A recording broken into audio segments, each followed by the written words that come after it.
They went on this slander campaign that I was trying to scam them and I had stolen money from them. We did get scammed out of money. We have not seen or heard from the defendant until today. Somebody here has to be lying. I've had a lot go on because of the hell house that we were living in. I no longer have a husband because he fell trying to help me move our stuff as fast as we could because Jim wanted us out. Plaintiffs Tasha Reid and Natasha Ford are suing the defendant for $5,000 for an unpaid loan. Defendant Charles Guider claims he doesn't owe the plaintiffs anything because they breached their agreement. He's countersuing for $5,000 for defamation. Do you swear the testimony you're about to give is the truth, the whole truth, and nothing but the truth? Yes, Yes. I do. Thank you. All rise. The Honorable Judge Jerry Springer now presiding. Good afternoon, Judge. Hi, Najee. It's case number 98 on the docket. Reid and Ford versus Guider. We have the plaintiffs, Ms. Reid and Ms. Ford. Yes. Correct. You are suing the defendant, Mr. Guider, Yes, Your for Honor. $5,000 for an unpaid loan. And the defendant, sir, you are countersuing for $5,000 for harassment and defamation. Yes, Your Honor. Well, let's start with your case. We are here suing the defendant in the amount of $5,000 for a loan that was given to him, and we basically, of course, been scammed out of money. Yeah, how did this all come about? So I worked out at the gym where his Jutox is located. His what? The smoothie place that he owns is located. And so I went in a few times and I noticed that the same defendant was there with his wife and children. And so one day I said, hey, do you guys own this place? And they said, yes, we own it. And so being a black business owner myself, Sure. I said, hey, you know, I would like to support you guys' business. I started coming in there on the regular basis. So one day I came in there and he was telling me some of the situations that were going on with his business. I guess, you know, it wasn't doing too well. And us being like minority-owned business owners, we said, hey, let's help this guy out. He asked for a loan. You say, yes, we're going to loan you the $4,500. Was a document signed? Yes. May I Yes, see so we that, have the please? loan agreement. Okay. That is And the it is loan? stating it is a loan. It states that it is a loan? That is and correct. A full payment of $5,000, which includes the principal and interest, shall be due in the full amount on November 28th. So in other words, it was 60 days he had to make payment, right? Correct. And it says here, late charge of $75 if it's more than 5 days late. And you don't dispute that you signed it? I do not, Your Honor. Okay, all right. Okay. So that's where we are? Yeah, Yeah. And we even have a copy of the cashier's check that was given to him. And in which on there, the memo says loan as well. Okay, it doesn't sound like he's disputing that it was a loan, and it says loan. Okay, and it was in a business that impressed them. Right. And at least starting out, it sounds like they're being very nice to you. They're loaning you money. Right, which is, I believe everything that they stated is actually true. Super, so what happened? Prior to even us doing this transaction, we talked about us possibly doing business at some point, you know, down the line. This opportunity came along. They But weren't now the it's only... November 28th, and you didn't have the money. Right, I didn't have the money. When the time lapsed, we talked about me having, you know, not having the money at the time that I was actually waiting on something. What did to you come tell in. them? That I had a check that was actually, that we had from something else that we were doing. Yeah. I was waiting for it to clear, and that the check took quite a while to clear, and actually eventually never cleared. It actually bounced. It came from another situation that was given to me. So you thought you had a source of funds that you could use to pay them back. That Right. didn't come through. And it didn't come through. There was no intention whatsoever of not giving them the money. But Okay. in the interim of that, they went on this big, you know, slander campaign that I was trying to scam them, and I had stolen money from them to like everybody that they could reach out to from on social media, on both our business page, on friends, people that they don't know. We were stating the reason for us contacting them to get further information to be able to serve him papers so that we can work on getting our funds back. So there was no untruths to what we said to the people. We did get scammed out of money. We have not seen or heard from the defendant until today. There was no further communication after the so-called check bounced to say that he was working on paying us back any of the money. According to your complaint, Right. on the 21st of December, which was 4 weeks later, or 3.5 weeks after the due date, Right. they saw that there was an available property sign on the window or the Yes, door. and I have a copy of the picture that was taken. And there was no one inside. The place It's has been empty. There's a sign that's in the back that says Jutox, but there is no product. Okay. There is no anything talked in with there. And they are saying we never heard from him again. I kind of understand what they're saying. You're not really trying. In their mind, they don't know you.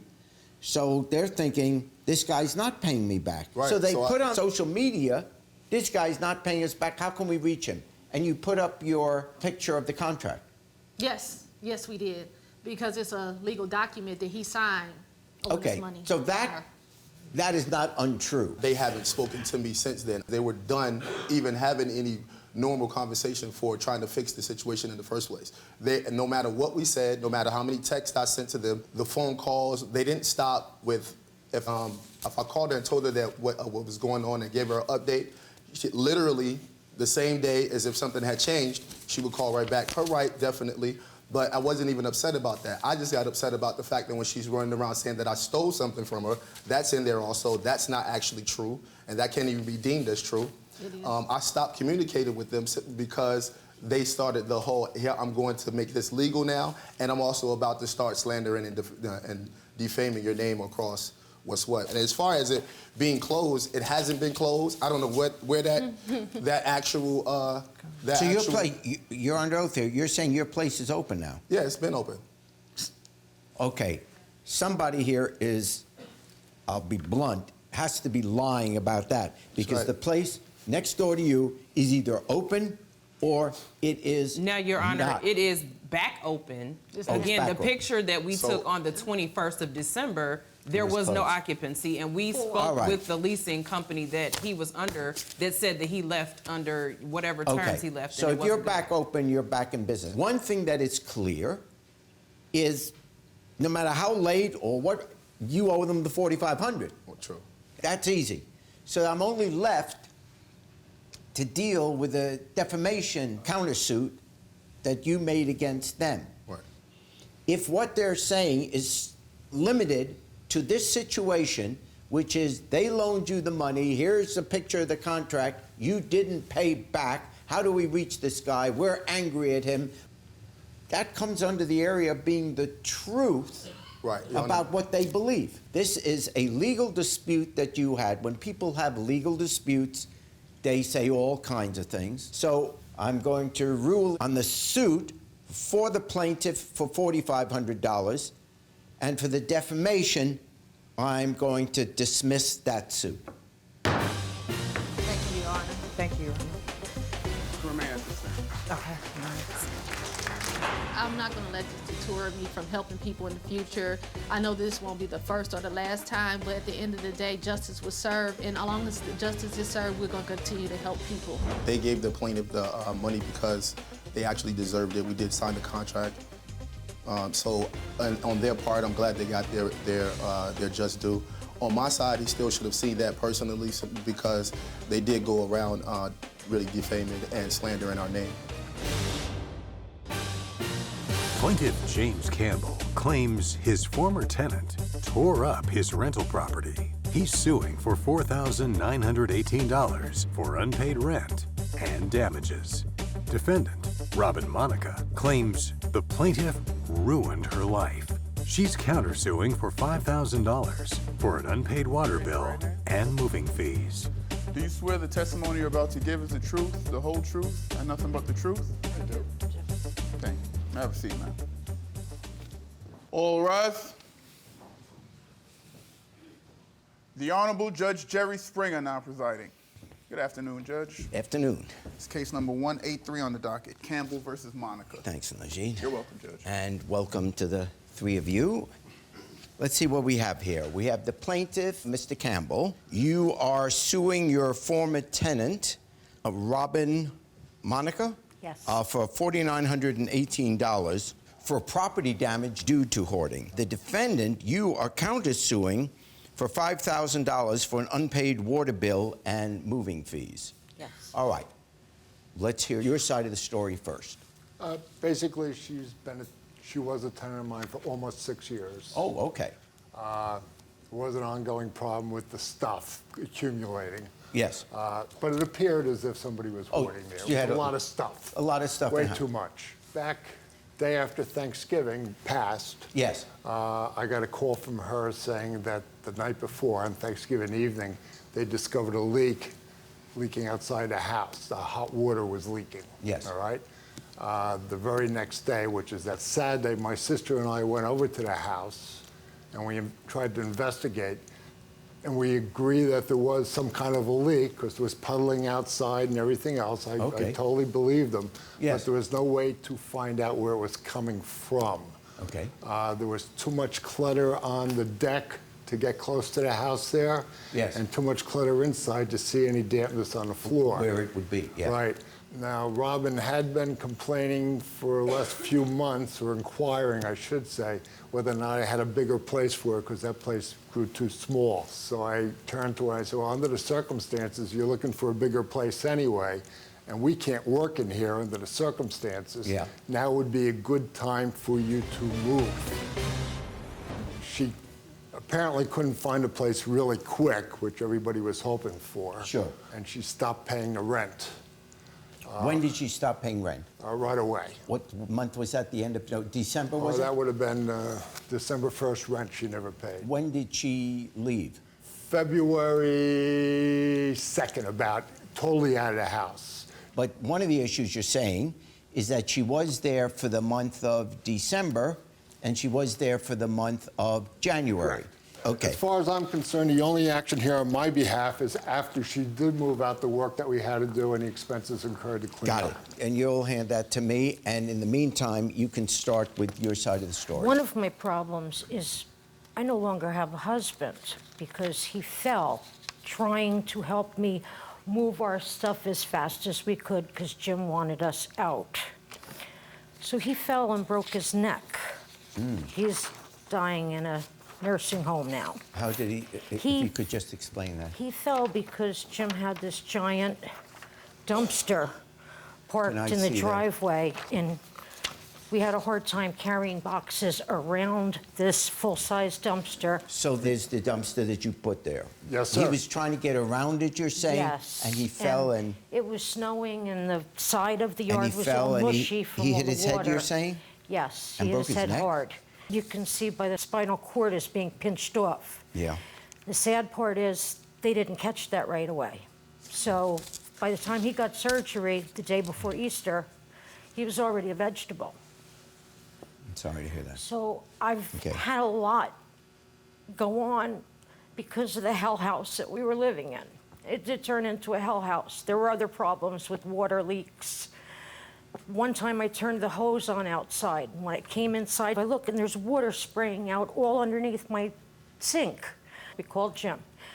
When Jim came over to see it, he said, I have a solution for this. He turned it off. He said, just leave this off. You have a spigot out front. You can use that. He said, yeah, you still have water.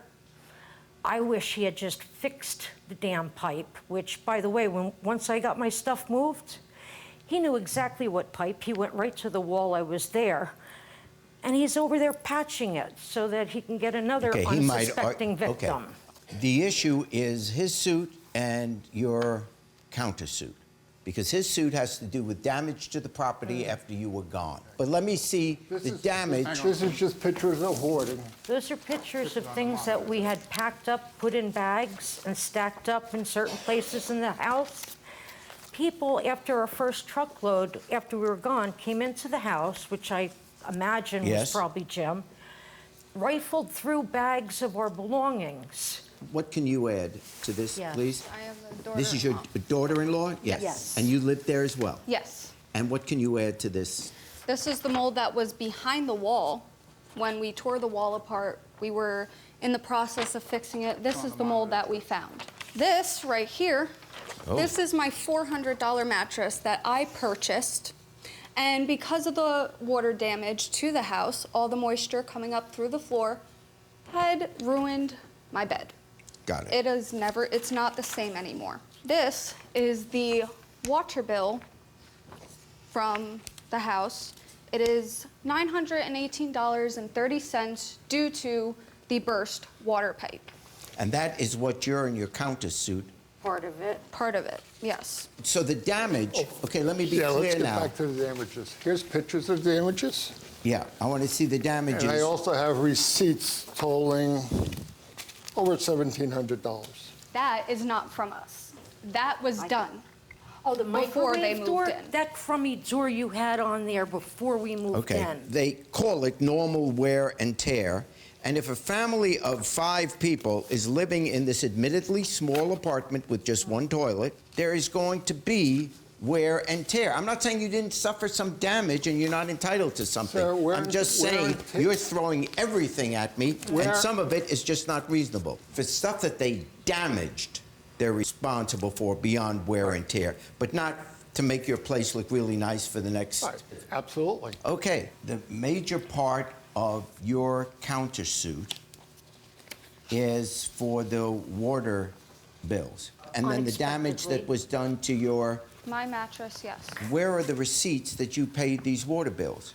It's in there. It says paid by Ocean. When did the Township. pipes break?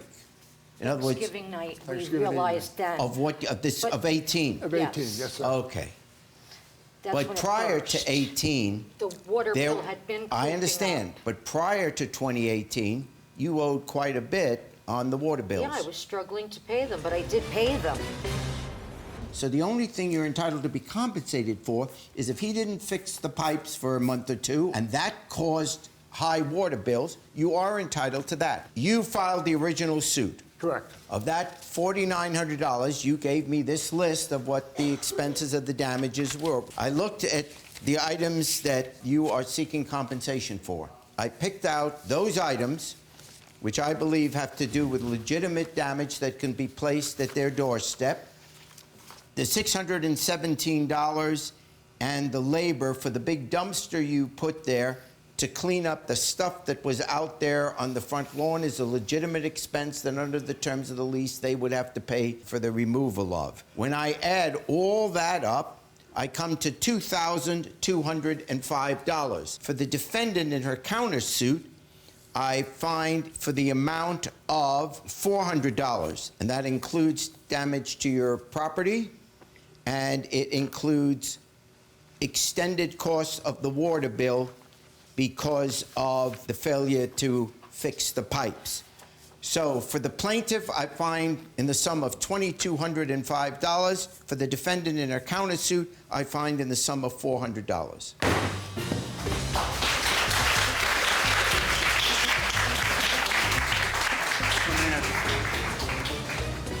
I felt that we were being very generous, not requiring more than we were asking for. I've been landlording for over 30 years, and it's very seldom I have tenants leave a place in such a mess. I'm happy that Jim is unhappy because he's a miser. He did all this for what, $2,000? My life has been turned upside down. He continuously to look at my chest, call me cute, adorable, and made me feel very uncomfortable. That's a creep, baby. Yes. Thanks for watching. Now please approach the bench. The way I look at it, you have 2 options here. Option A, watch more Judge Jerry. Option B, watch more Jerry Springer. The choice is yours. Now get out of my courtroom. You have more clips to watch. And don't forget to subscribe.